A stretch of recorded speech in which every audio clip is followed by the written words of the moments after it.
What's up, Arizona? You're watching 12 Sports Tonight. I'm Cameron Cox. We're going to catch up with the rest of the crew here in just a moment. Every week, thank you so much for coming to hang out with us on the 12 News 24/7 free streaming app, talking all things Arizona sports. As always, we're going to tell you the important stories, the ones that matter, and introduce you to people that inspire. This is 12 Sports Tonight, Arizona's OG and longest running sports show, streaming for you for free. Let's go. Trey McBride been all over Arizona the past couple of days, hosting a youth camp with FlexWorks Sports in Tucson yesterday, then at Chaparral High School in the Valley today. McBride, the all-time quarterback at the camp, but he did jump in from time to time to catch some passes. McBride also hosting his annual Youth Tight End Academy. That was earlier in May. Favorite topics among the kids: new quarterback Carson Beck, new running back Jeremiah Love. We just want more Trey McPlay, though, in the community. Yeah, it's cool to see how many kids come out, support, man. It's exciting to see the smile I can put on their faces, and to give back to the community is always a good thing, man. So love giving back and having a blast with the kids. They look up to you. Yeah, no, it's been a lot of fun, man. We're having a blast out here, and it's cool to see how many came out. The hair. The hair with the glasses combo. Giving Joe dirt with it, Trey McBride. I guess we're still waiting to hear about Jacoby Brissett and whether or not he's going to put on the pads. Yeah, put on the pads in training camp, but here's the good news, Mark. He is at work. Everyone's showing up to Cardinals mandatory minicamp. Cardinals quarterback Jacoby Brissett, linebacker Josh Sweat on the field, but not practicing. Brissett was always expected to show up, of course, after missing all of the voluntary offseason workouts. Didn't want to get fined. He is in the meetings, but likely won't practice until his contract gets worked out. He is expected to be the starter this season, so he wants starter money. Brissett is coming off the best season of his career stat-wise, but just one win in 12 starts. The guys absolutely love having their quarterback back on the field. Yeah, I mean, the guys were super excited to see Jacoby back. You know, it was great. I mean, we all, you know, knew he was going to come back today. That's our guy through and through. You know, we're behind him 100%. As long as I'm getting open and doing my job, I feel like whoever's throwing the ball is going to be able to get it to me. You know, Jacoby came back today. It was cool to see him and, you know, his presence, just how everyone feels about him, things like that. So guys are excited that he was here. Guys want him to be here. It's good to have him, but really whoever's back there, man, we're going to get open, and feel like one of you guys can throw if we get open, you know. When ASU head coach Kenny Dillingham says, "Show me the money," he means it. I stood on the pedestal and said crazy things. We need one person. We live in Phoenix, Arizona. You're telling me there's not one person who could stroke a $20 million check right now? There is somebody out here who can. Show me the money. Who's writing that $20 million check in the Valley? Oh, we got some names. Nobody's wrote that check yet, but, you know, there has been unbelievable interest coming in. Show me the money. Show me the money. Yeah! I went on a rant about a 8-figure donor one day, and Who's stroking that check? Yeah. we got somebody. Show me the money! Well, we found that amount of money that I asked for through 2 different people in the next 3 months. I went to Arizona State. Right. I'm a Sun Devil, man. If I just stayed quiet and said everything is roses and candy canes all the time, there's no such thing as roses and candy canes in college football.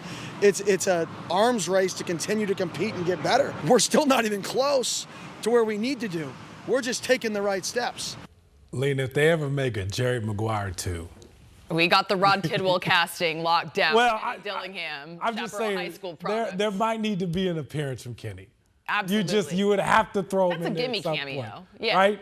But hey, closed mouths don't get fed, right? No. He said that when he And was he who waits, waits. Absolutely, and he actually got it done. Is somebody stepping up and making some big moves, activating the Valley, and hopefully that's not the beginning and the end of folks stepping up to support this program to keep pace in a very competitive, very expensive college football landscape, especially in the Big 12. But yeah, people might have clowned Kenny for asking, but he got what he wanted. It worked. It worked to perfection, and now ASU football's in a good position moving forward. Well done, Kenny. Hey, best video of the week comes from their youth football camp. Kids of all sizes coming out, going through the same drills that the big kids in college do. My favorite moments, Lena, seeing all the ASU coaches with their kids. Yes. Head coach Kenny Dillingham had his little one. The littlest glued to ward. hip. By the way, Dilly, he hopes this youth camp gives his players some perspective. He also hopes this camp signals kind of like vacation is right around the corner, although I don't know what kind of vacation is going to go on with the new little one. More relaxing time of year is in about 3 weeks. In about 3 weeks, I tell our guys if I have to take a phone call right? Because one of you guys did something stupid. I'm going to be madder than I normally am on a Wednesday. The best part about football and coaching football is you have 7 different jobs, it feels like. You go from football coach to mentor to managing finances to general manager to off-season booster relationships to community involvement. We're a university that we serve the community. Like that's our mission. These kids, these players, young men, they laid in their bed when they were these kids' age and said, man, how cool would that be if I could play college football? They didn't talk about money. They didn't talk about any of that. Now they get to make money and play college football. So I think these moments are moments for them to reflect on, man, look how lucky I am. When in so much in today's society of Twitter and social media is look what they have. And you almost live in envy of what other people have. You forget what you got. And I think these moments, they really get to remember, man, I'm living out a dream right now. I think they were probably thinking about how much money they could buy with all the how many pizza rolls they could buy with all the money. Yeah, as a college football athlete. All right, big changes coming to the Valley Bowl game. The Cactus Bowl coming back to Tempe after a decade of being called the Rate Bowl, playing at Chase Field in downtown Phoenix. They changed the name, moved it back to Mountain America Stadium. Got it. It's a Big 12 versus Big 10 matchup. Cactus Bowl kicks off Saturday, December 26th in primetime. A little throwback here for you. Devil's Digest talked to former ASU quarterback Rudy Carpenter out there getting people fired up about the Cactus Bowl being back in Tempe. He's played in one of those. Back then, though, it was the Insight Bowl over there at Chase Field. He's a big fan of the game, though, returning to campus. And now, listen to this. He's a big fan of Coach Kenny. I'm not going to lie, and I've told this to Kenny. I actually was not a huge fan of them hiring Kenny at first, and I'll be the first. Not because I didn't think he was a good coach. I just didn't think he was ready, right, for this. And I was wrong. And I've told Kenny this a million times. I think he's done an unbelievable job. Having somebody who went to school here, his wife went to school here, his whole family is embedded really in the city and the university, I think it matters. In my viewpoint, he's exceeded every expectation. And the next generation of Sun Devils on the way. If a college football player is busted for gambling, and they have receipts, and they have evidence that he bet not only on college football, but on his team, how can he possibly get an injunction to play? Mark, that's the question all of college sports is wondering right now. And it Unless makes you know the judge. Maybe so, but it makes you wonder, like, does the NCAA have any standing?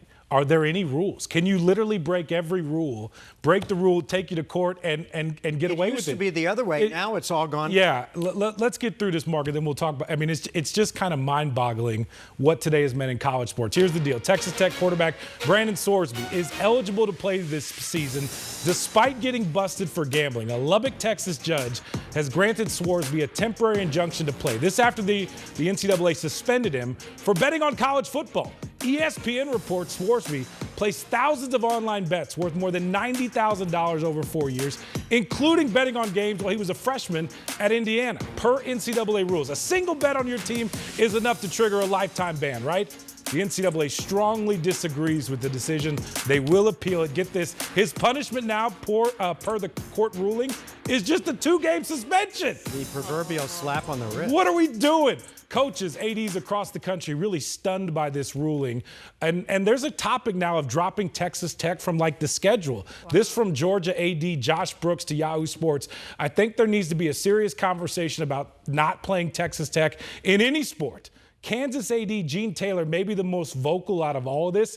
It is blanking blank. This from Big 12 Commissioner Brett Yormark. The ramifications of today's ruling are significant and could have broad impacts across college athletics, creating great concern amongst our membership. College football is now kind of a punchline. There are no rules, at least it doesn't feel that way. Former Cardinal safety Tyrann Mathieu tweeted he hopes to find a judge to let him play his last 2 years of eligibility. And Kenny Dillingham, ASU's head coach, joked back, hey, come on back to the Valley. We'll welcome you back.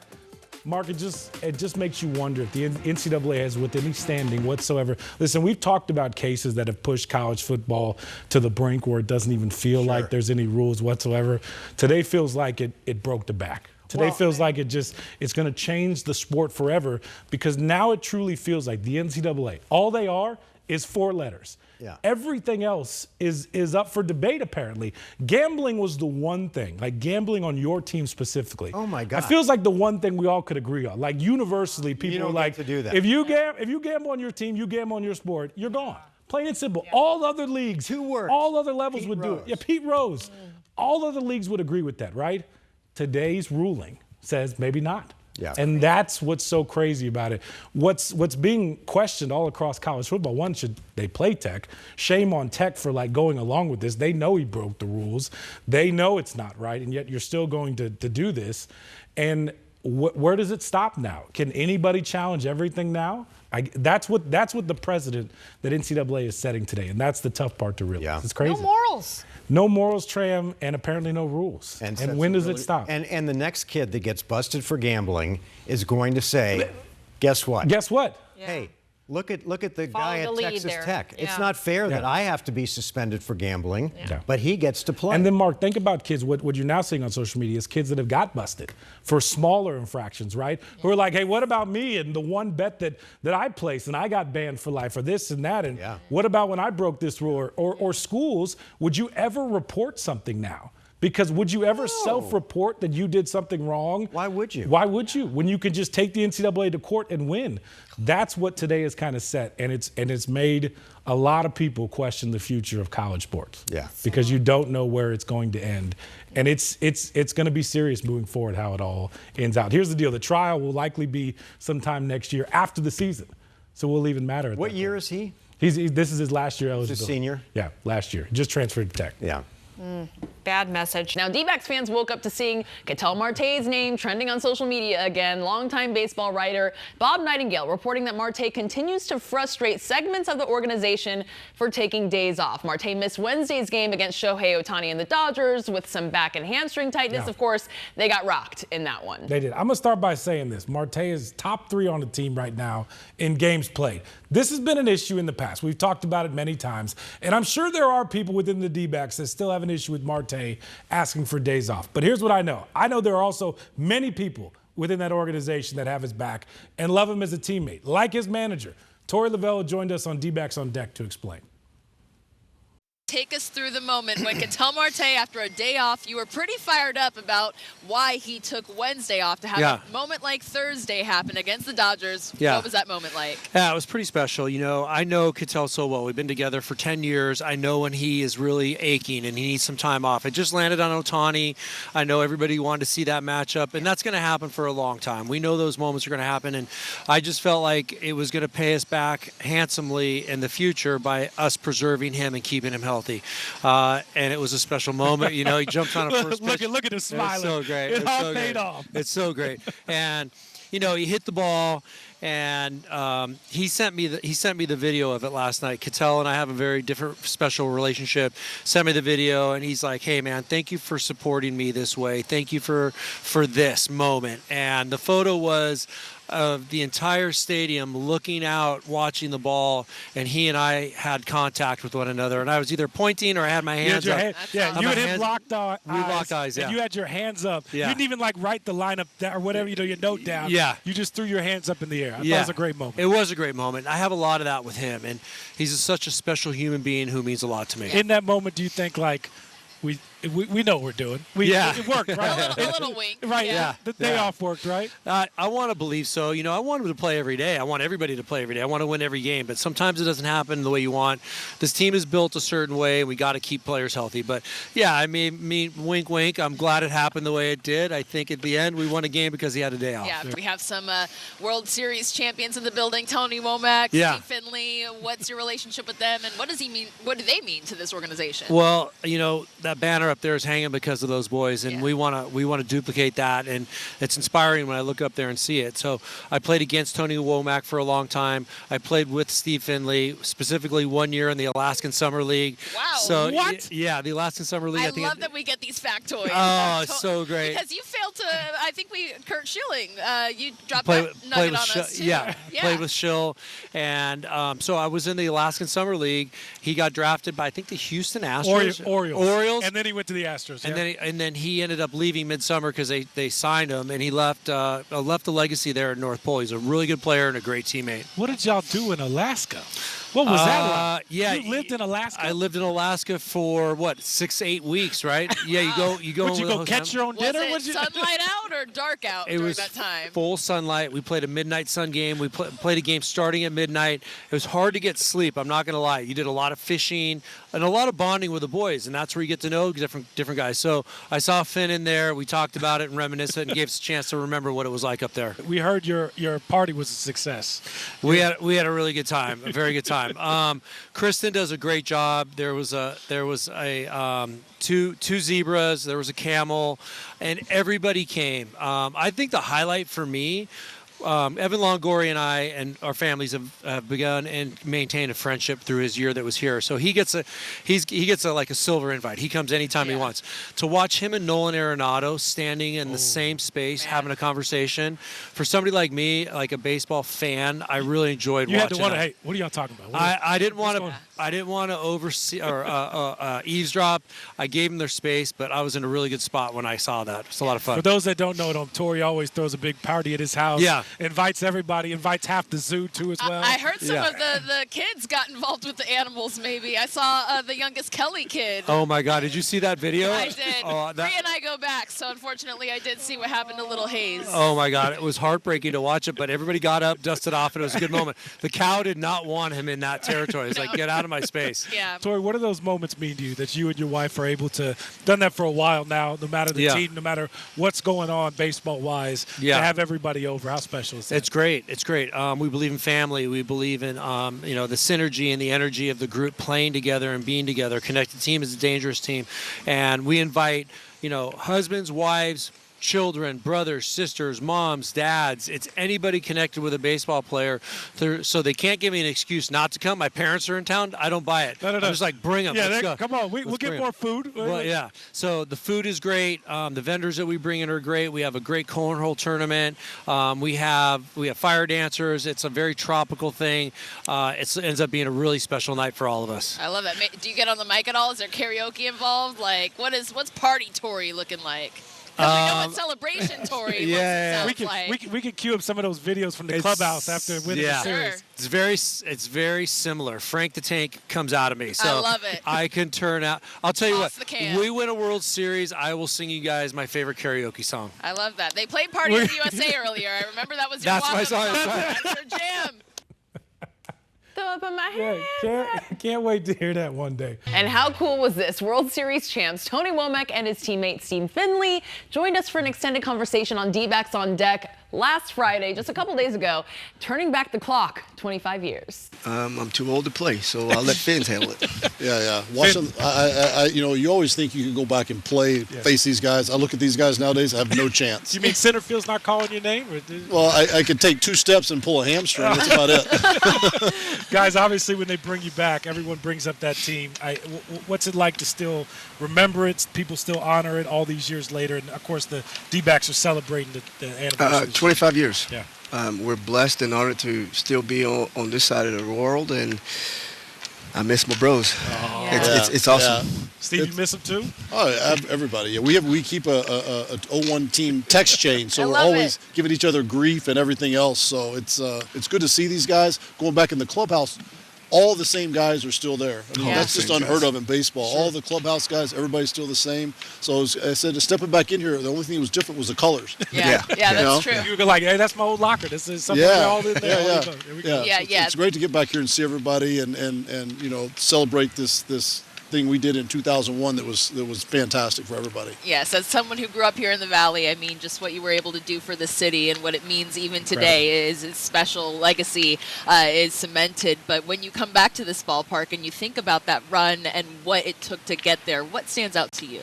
Well, I think it's just, we had a team of veteran guys that year. And so many guys that had played in the teens and years in Major League Baseball that had never won a World Series. And so we were prepared to grind because we all wanted that so bad, not only for us, ourselves, the teammates, the city, everything. And so we all came together, and the 26th man of this stadium really made a difference for us in that postseason. Yeah. Tony, how about yourself? What memories come to mind? Oh, everything. That crucial Game 7 double, right? Well, that's part of it. That's part of it. It's just, we all had our own niche about how to go about the game and win. Yeah. I mean, everybody had their role. We did it. There was no egos. We played. Whatever happens, happens. And then it molded everybody to be not only on the team, but, on the field, but off the field. We kind of stayed in the clubhouse. We did a lot of things together. So we were a big old family. Yeah. That's beautiful. Listen, all right, since you got you two sitting here, Tony, tell me something about Steve. Steve, tell me something about Tony.